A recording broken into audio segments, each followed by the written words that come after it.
If there were important exams being sat at college, you would normally get big signs all around the corridor and at the classroom saying silence, exams in process. And I was pointing out to the special needs women that I was made to sit exams in a very noisy, highly disruptive environment, but other people were getting silence, which is what you need to concentrate, particularly at higher level kind of intellectual type of work, which you're trying to express high-falutin ideas with elegance in your exam.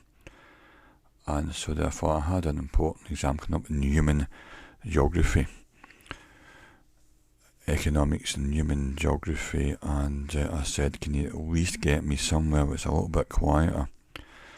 So what they did was they said, okay, well, you can sit your exam in this room, and we've got it all set out for you, and you have to sit on this seat, and you can't move from it. And I said, why can't I move from it? They said, because you could cheat. You could move away and then cheat. So I had a PC computer, and I was allowed to type out my exam, and it took 3 hours. But what they did was, in order to make me comfortable, they said it was this giant old-fashioned iron radiator, and they turned up full whack at maximum to 10, and it was boiling out, it was pouring out heat. It was like sitting on the face of the sun, and I was trying to type away and do this complex human geography exam, and the heat from this radiator was burning me alive. My face was beetroot red, and it was like being in a sauna.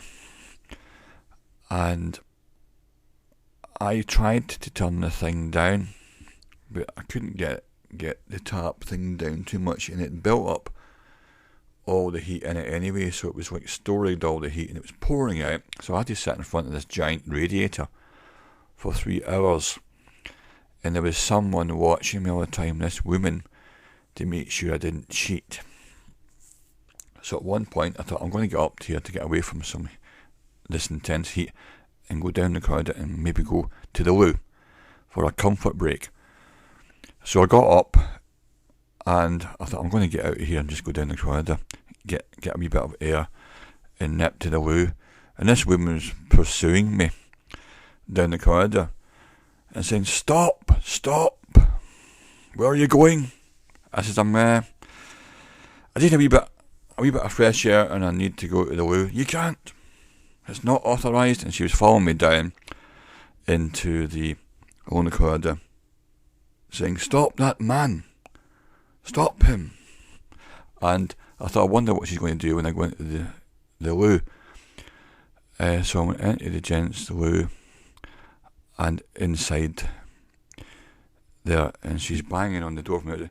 Come out, David, come out. And that's how fast it was. And I came back out, and she said, what happened in there? Empty your pockets. Have you got any devices? And I went back and just sat down, carried on with the exam. And this was the type of thing I had to put up with, and I was very reluctant to even accept any label, because this could affect my future career. I was being labelled, and also the result of the examination, where my balance was checked by special instruments which put pressure on you, and you had to stand in a certain position, see if it would knock you over, and see if I could interpret things backwards, right backwards, move forwards, sort of work out spoonerisms. They decided I was dyslexic, So I then was officially dyslexic, but I never accepted this label because I knew I didn't want to be labelled as dyslexic. So I said, well, can you treat me as if I'm dyslexic but not make it official? Because if I'm ever applying for a job here, they're going to look at that and it's going to look pretty bad. So they wanted to put this label on me, and I was saying, treat me as if I'm dyslexic, okay, so I can get a laptop computer and things like that, or a quiet room to do an exam, but don't put it on my report as being. So this was the kind of area I was in, and also every time I went anywhere into the library, people would start acting like, it's a special needs man. He's a man with special needs, you know. And they would kind of overreact and overcompensate. So even though these people were doing the best they can, and they were all nice people, they were on autopilot and responding conditioned responses to keywords.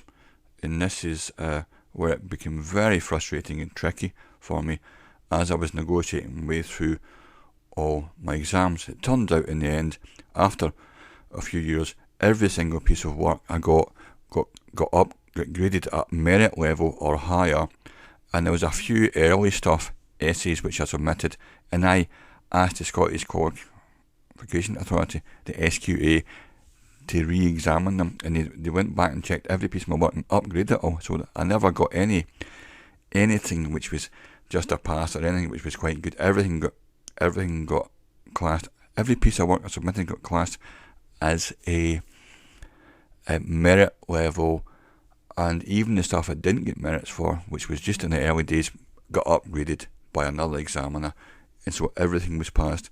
What happens is if you get a merit level, it's usually once or twice or 3 times in a year. If you're very good, you're submitting 30 pieces of work. If you get 3 merits in there, you're seen to be a pretty brilliant student. I submitted 60 pieces of work and got every single piece in merit. I have the certificates to prove it. Everything was actually classed as merit standard, which is way beyond what's required. But I managed to do it for everything. Even the early stuff, which they just said, well, it was pretty good. I thought, no, look at it again this time, pay attention.